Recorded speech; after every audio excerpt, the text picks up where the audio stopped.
Many years ago, my mentor in a multi-level marketing company gave a very famous speech. I think it was called something like How to Go Diamond, but most of us just called it the Four Winders speech. He was from North Carolina, so he said winders instead of windows.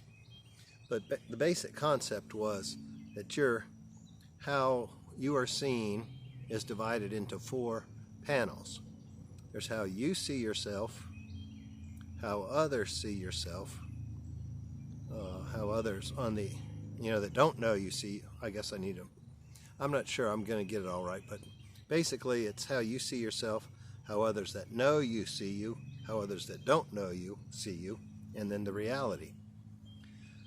So today I'm going to talk about how somebody that knows me sees me and gave me kind of a rude awakening this past week, which has thrown a lot of my plans into turmoil, I guess, in the short term. So I've had to look back at the long-term plan and kind of reevaluate. So let me bring you up to date. Well, first, can you hear the birds? I'm not sure I really like how this microphone is working. I shouldn't have to be holding it here. But I'm back out at the bench under the tree. I didn't feel like walking all the way up the hill again. And I guess that brings me to the point. I guess 2 videos ago I made a video from out at the farm with the intention that I would be out there most of the summer, almost using it like a part-time or full-time job. I'd even breached the subject of maybe working for the landlord some and taking some of it off the rent. And thought that was going to be green lighted the next time I saw her. I had hoped to go out this past week, but it rained so much. In fact, this is the first sunny 80-degree day we've had in quite some time, and I'm really enjoying it. That's why I'm doing the video outside today. But anyway, she called me yesterday and started the conversation off about, oh, how's your air conditioner doing? Because the man was here Thursday. That's why I wasn't going to go till Thursday night or Friday, but it was raining Thursday and Friday. Excuse me. But I kind of needled him into making him fix what was wrong with the system. There was a damper that wasn't closing completely, even though on the outside the mechanism that closed it was closing, but a screw had come loose on the shaft, so it was only turning about 2/3 of the way. That meant 1/3 of the way was open, and every time the upstairs air turned on, I got frostbite in the basement. I came back from the farm after being gone Thursday and Friday night last week, 2 weeks ago, because the man was we thought he was supposed to have come Thursday, two Thursdays ago, and then we found out we were scheduled for this past Thursday, and I already opened all the vents and all to show him how it was doing, and I just left them open when I left to go to the farm. I got back from the farm after being on 2 days, and it was 70 degrees in the apartment with the thermostat set at about 80. So yeah, there was a problem, and no, he wasn't leaving until it was fixed. So she started the conversation with that, and I did inform her that it's much better now. I'm not having to run space heaters when the upstairs people have the air conditioning on. And then she told me she'd been thinking about, me working out there, and that she didn't feel comfortable with my health situation being that far from let's just say competent medical care. Apparently it takes the ambulance about 30 minutes to get to that location after you get the call in. Not hard to understand with a volunteer rescue squad. And then it's a good hour to the local, the nearest hospital. It's probably not local. I think you go to the town we went to for supplies, and then you go another 30 miles another way. So yeah, it probably is an hour drive, and even in an ambulance, those roads are so windy you couldn't get there very quickly. Well, that's the magic 90 minutes you need to get to treatment if you have a stroke. And that's, like I say, once you get the call in, and who knows how long you may be sitting there before anybody realizes you've had a stroke. So a previous tenant out there at the farm did actually die of a stroke, and she said she didn't want to go through that again. And I told her, well, I think I've made enough improvement to my health. I'm not at high risk of a stroke again. But she said, I'm not willing to go through that again, so it would be better for you to get a job or find a farm somewhere where there's more accessible and advanced medical care, just in case. So yeah, I was a little disappointed with that outcome because I'd kind of made all my plans about being out there this coming week, because the weather's supposed to be wonderful this week. Wednesday, the plan was to go to Shenandoah National Park with my local friend here that I met after I moved here, Judy.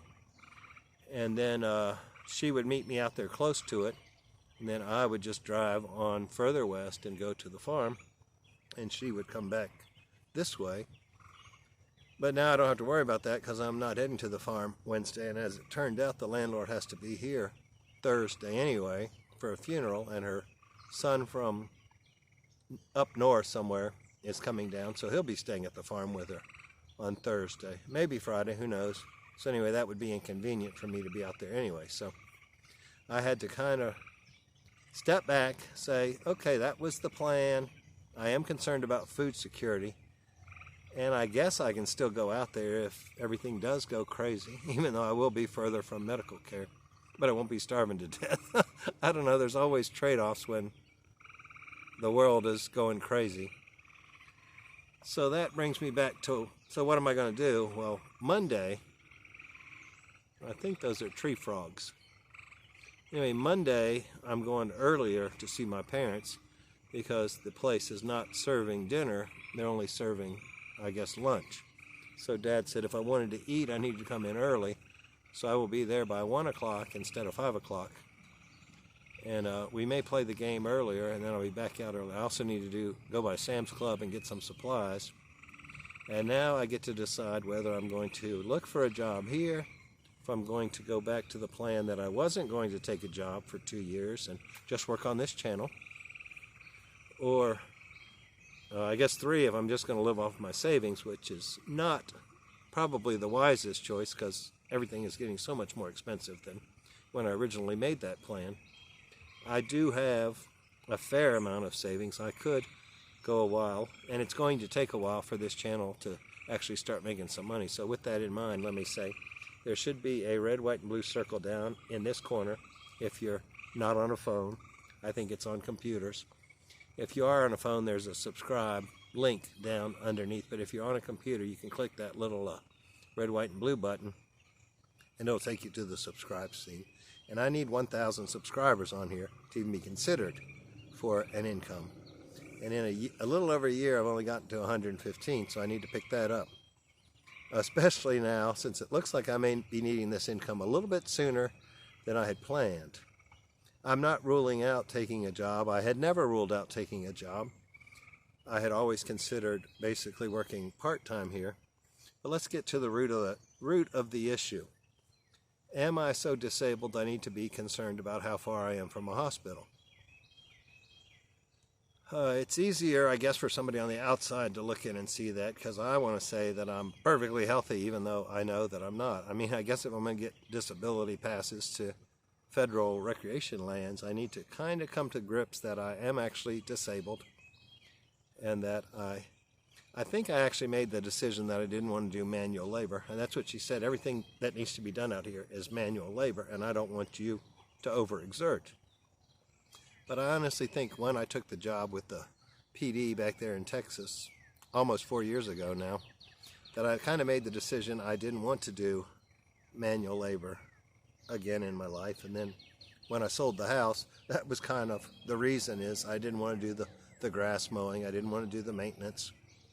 I think I'm capable of it, at least at my pace, which is not the pace that a young person. I thought something jumped over there, but it looks just like grass clippings.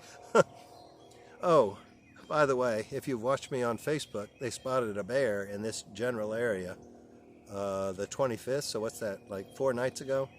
Basically just down this hill in front of me. I think there's, I see 2 pretty cardinals flying around at the top of the trees, but I believe there's a pond or stormwater retention pond or something behind all these trees right here. Then there's an apartment complex at the next road, and somebody's like Nest camera, or is that what they're called? Ring camera. Or they had surveillance or something. This bear was coming up on their back porch in the early morning hours.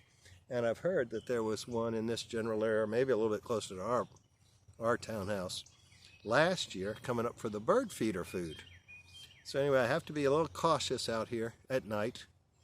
And it's plenty light, you know, there's still hours before sunset. I'm not worried about today, but I don't want to come. That one kind of looked like a big cub, even though I don't know that a cub would be very big at this time of year. So it may have been a yearling. But when they're young, you never know if mama is close by. And you definitely don't want to get between the young and mama, or you're begging for trouble, just like with a real mother, a human mother. I know if somebody got between me and my mama, she'd come at them, and so do mama bears. That's not anything I'm not used to. When I lived in the parks, there were bears there. In fact, one park I worked at was called Bear Creek Lake State Park. Never saw one at that park.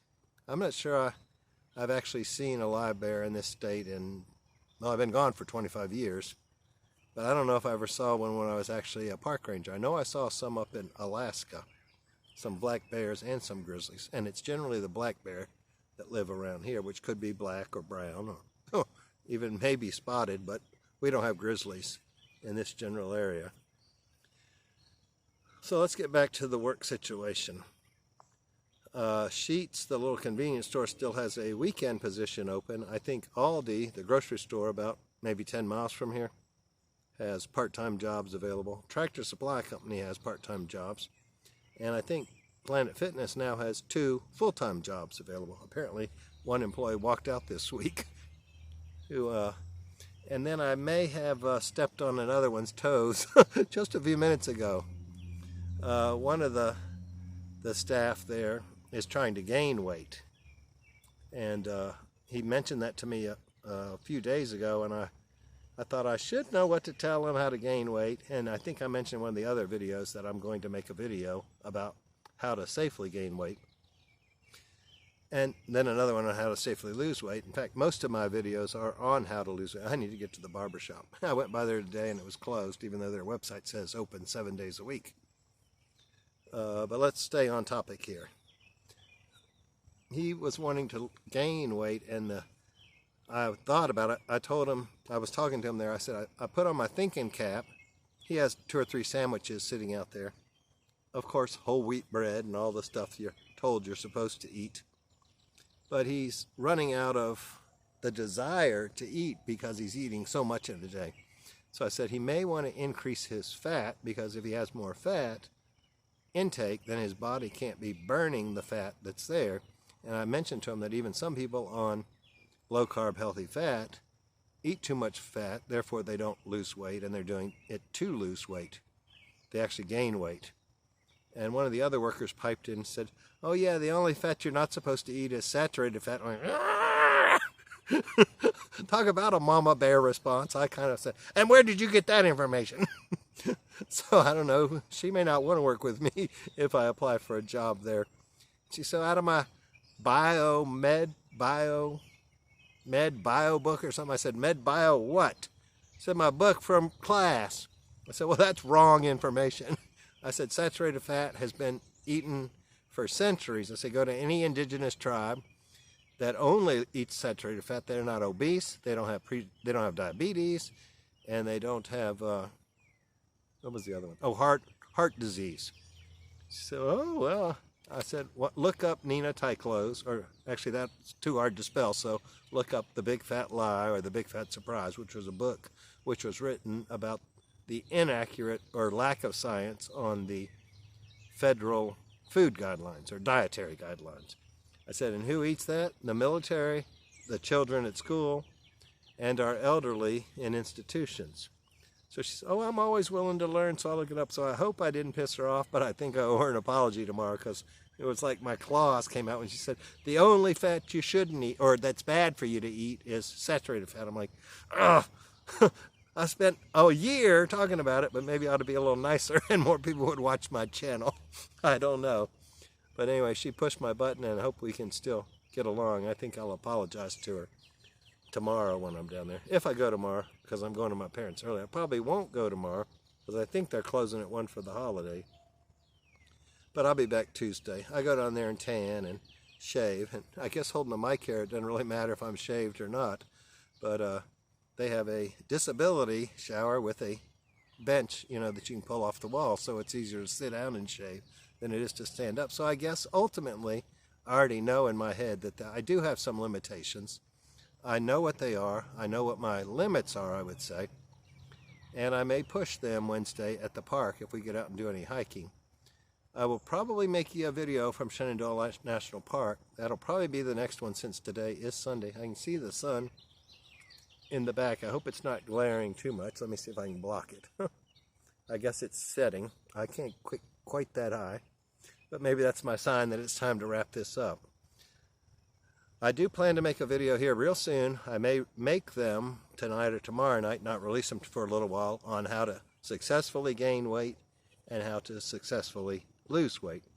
And my concern with this young man is that if he eats too many carbs, he will get his body prepared for, well, he will start to get insulin resistance. He could possibly get metabolic syndrome. He could be starting to march down the road to type 2 diabetes.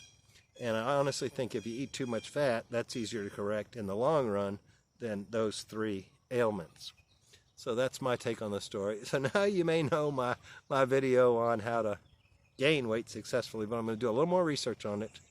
I'm hoping he will take my advice. He doesn't like soda, so he can't just drink sodas to gain weight, which is what got me so fat over the years, was almost like an IV of Pepsi-Cola. But I've cut back on that. I'm now on diet drinks, which a lot of people don't like. Dr. Westman hasn't ruled on them yet because there haven't been enough studies on how they affect metabolic insulin response. But this is getting long, so I'm going to cut it off. Y'all have a great Memorial Day if you're in the U.S., and if not, thank you for your troops that have served your country. Good day. Bye-bye. God bless.